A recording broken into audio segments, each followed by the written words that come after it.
തൃശൂർ പൂരം നടത്തിപ്പുമായി ബന്ധപ്പെട്ട് മുഖ്യമന്ത്രിയെയും മന്ത്രിമാരെയും പ്രശംസിച്ച് കേന്ദ്ര സഹമന്ത്രി സുരേഷ് ഗോപി.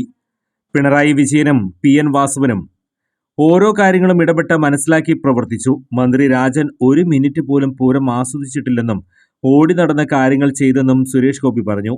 രാജനെ കെട്ടിപ്പിടിച്ച് മുത്തം കൊടുക്കാൻ ആഗ്രഹിക്കുന്നതായും തൃശൂർക്കാർക്കും മലയാളികൾക്കും വേണ്ടി മന്ത്രിമാർക്ക് നന്ദി പറയുന്നതായും സുരേഷ് ഗോപി പറഞ്ഞു.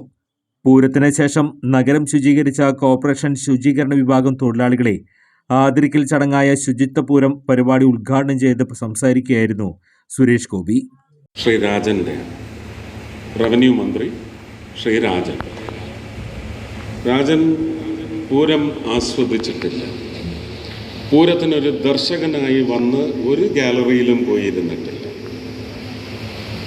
ഒരു പണിയെടുപ്പുകാരനെ പോലെ, ഒരുപക്ഷെ നിങ്ങളുടെ കൂട്ടത്തിലുള്ള ഒരാളെ പോലെ ആ പൂരപ്പറമ്പ് മുഴുവൻ അതിൻ്റെ ലെങ്ത് ആൻഡ് ബ്രെഡ്ത്ത് ഓടി നടന്ന് പ്രവർത്തിച്ച ഒരു മന്ത്രിയാണ്.